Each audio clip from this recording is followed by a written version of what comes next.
The real brothels. What secrets hide the monasteries of the Middle Ages? Greetings. Today, we will talk about the difficult times in the Middle Ages. Namely, we will touch on the topic of monasteries and what really happened in them. Is it true that the nuns worked hard physically and only had 1 hour to sleep? The clergy were categorically forbidden to socialize with parishioners and even with animals. True or false? And what events sometimes took place in monasteries and what brothels had to do with it?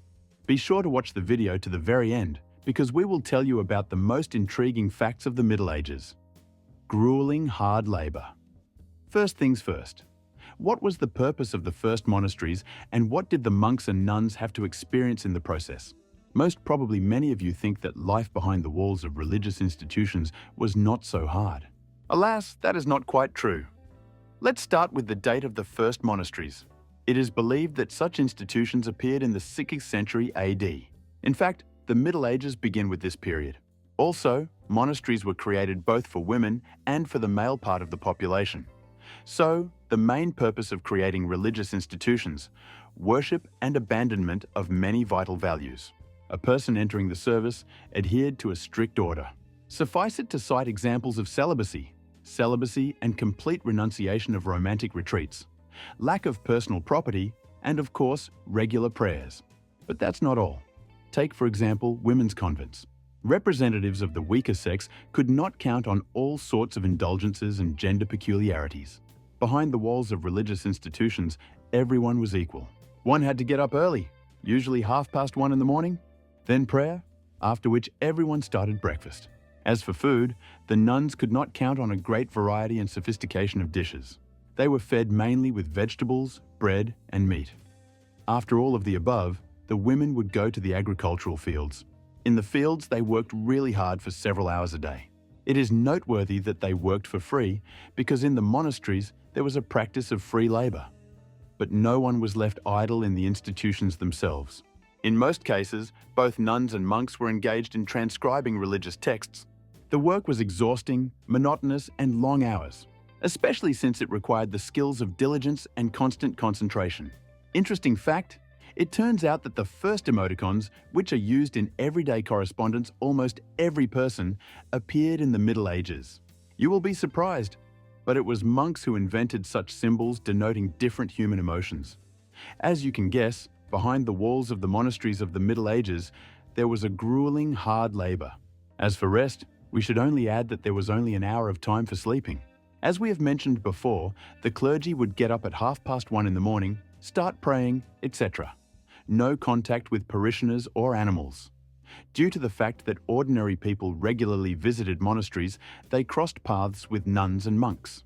But the abbots of religious institutions repeatedly warned the clergy not to talk to parishioners under any circumstances.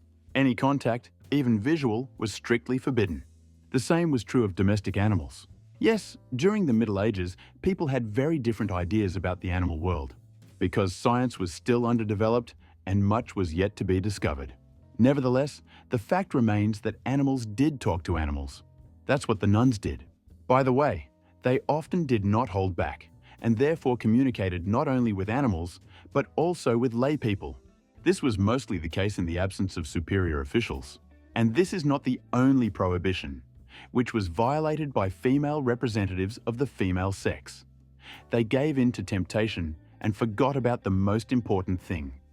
Of course, we must understand that women by nature are very emotional and sensitive. No wonder that behind the walls of women's monasteries, many people simply could not withstand the obligations that were imposed on them. Nuns in all available ways tried to at least a little self-actualization, to have a partner with them, and even to gain complete freedom. Let's talk about each of the cases presented. Self-realization for many nuns, oddly enough, became associated with the possession of personal property. In nunneries, as you already know, it was strictly forbidden to have any personal belongings with them. But enterprising nuns found a way out of the situation. Over the years of their service, they accumulated valuable items, jewelry, something from clothing, etc. In order not to lose everything valuable, girls and women hid them in a special chest, which, in turn, was in the bedroom under the bed. And such a technique really helped in practice. They also tried not to forget about personal life. Nuns looked for a suitable partner either among the parishioners or among the monks. There were cases when mutual feelings really flared up between clergywomen and ordinary people. And in order not to get in the field of vision, female representatives of the female sex chose the right moment, while none of the abbots of the monastery did not see. If the nuns crossed paths with the monks, it was much easier. This can be explained by the fact that female and male monasteries were mostly built opposite each other. So there was a unique opportunity to visit a neighbor in the late evening.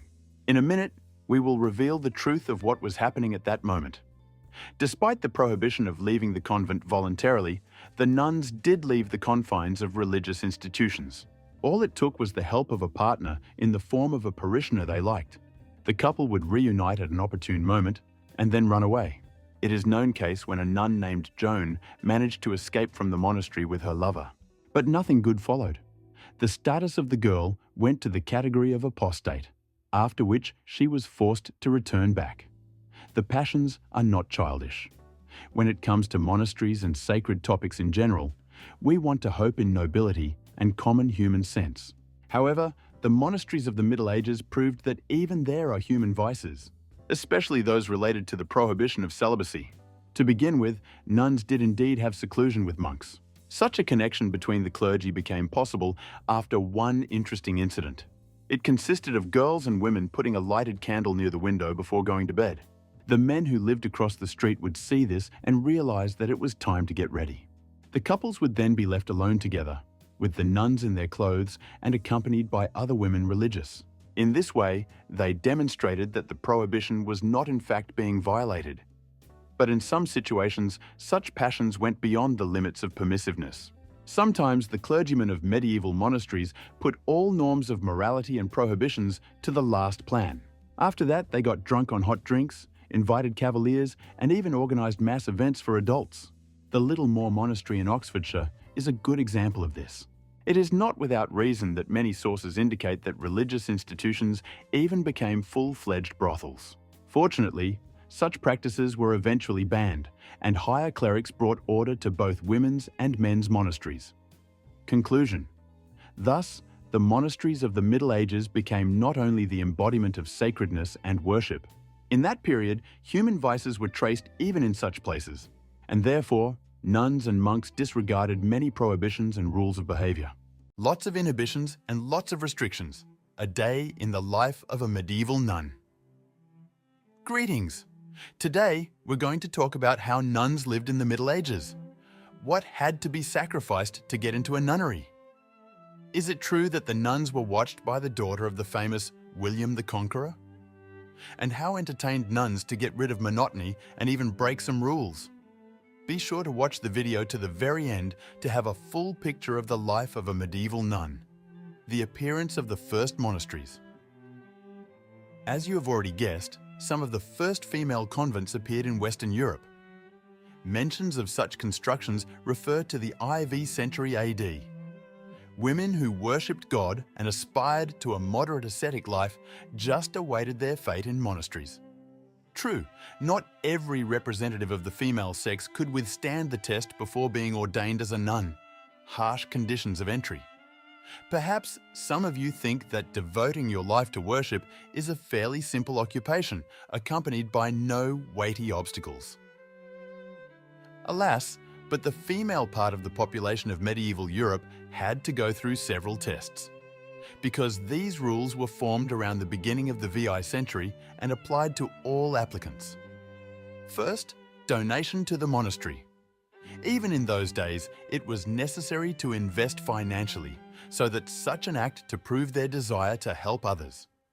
Not every girl or woman could afford it, especially from a poor or underprivileged family.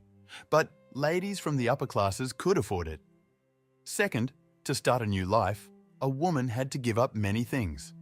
For example, to adhere to a strict daily schedule, to work for free, and to give up material possessions. This is a psychological ordeal that affected many people. Thirdly, the age restrictions. Girls younger than 6 years old and elderly women were not accepted as nuns. To all other things in monasticism were not welcomed infirm and incapacitated people. Therefore, such representatives of the female sex were also not taken to the sacred service. So why did they become nuns? You know, the female part of the population did not just want to connect their lives with a new position. They became nuns for a number of reasons: lack of opportunity or unwillingness to marry, punishment from others for slander and propaganda that went against public opinion and moral principles, posts in the convent. We call your attention to several positions that were characteristic of a nunnery. In view of the fact that the nuns were united up to 30 persons, such an abbey was governed by several people. Abbess. Such a woman, who was the abbess of a nunnery, was responsible for the administration and followed the general order. This position in the Middle Ages was considered quite prestigious. But to take the place of abbess, it was necessary to have wide connections. That is why she became a lady from noble and royal families. For example, in history, there is a known case, as one of the abbesses became the daughter of King William the Conqueror, prioress. Prioresses were positions of women who reported directly to the abbess. In essence, it was the right hand of the latter. The prioress was in charge of the household and also prepared food for all the members of the convent. A male chaplain. He kept an eye on the women to make sure they didn't break the rules and behaved properly in the sacred place. Only, it didn't always work out that way. A little later, we will just tell you how the nuns had fun and what they could afford. Daily routine and activities in a nunnery. Here we come to the key point in the life of a medieval nun. Let's finally talk about what the day was in the eyes of women of such a position and what the nuns did in the convent. So, the whole day consisted of 3 main activities: prayer, physical labour, and reading religious texts. This went on day after day, which once again proves one thing. Austerity and monotony are the key rules for a medieval nun. As for prayer, girls and women prayed 7 times a day. And the very first prayer began before sunrise, at 2 a.m., and in the morning they prayed at 6 a.m. It was also allowed between night and early morning to sleep. Physical labour for the nuns was an integral part and became the main activity. These included working on farmland, knitting, and even copying books. Therefore, many had to be in the role of illustrators. The total duration of physical labour for nuns was from 5 to 6 hours. Although girls and women worked for free, they had all the essentials, natural food, and a roof over their heads. Most likely you will ask, what about the educational classes? We answer, yes, the female part of the monastery was taught to read and write. The basics of literacy were indeed taught, and from different ages. The latter is the reading of religious texts in female monasteries of the Middle Ages. The duration of this activity was at least 2 hours each day. Can you imagine that nuns dressed exclusively in 2 colours, black and white clothes? It was such shades that identified the main essence in the sacred service and testified to chastity, order, and obedience. Regarding eating and sleeping too, attention should be paid. On the tables of women's monasteries, bread, meat, vegetables, milk were necessarily present. Particular attention was paid to products of protein origin because nuns worked not only mentally but also physically. As in most cases, meals consisted of breakfast, a solid lunch, and dinner. If relatives and friends brought treats to the monasteries, which was welcomed, the nuns shared them with everyone. But nuns slept in common rooms with other girls and women, and straw was used instead of mattresses in the beds, a violation of the rules. As we promised, we will talk about how the nuns violated the prohibitions in women's monasteries. Such actions are associated with the fact that girls and women often got tired of solid prohibitions and numerous restrictions. Therefore, they sometimes sought to allow themselves more than just worship. For example, many nuns had their own chests, which they hid from others. Due to the fact that according to the rules they did not have property, girls and women could borrow jewellery and other valuables from others. Also, some managed to get a pet, a cat or a dog. It was allowed to leave the convent and stop serving, but it happened only in extreme cases and with the permission of a superior. Some nuns chose a completely different solution. For this purpose, they secretly met men and when the occasion was right, they ran away from the monastery altogether.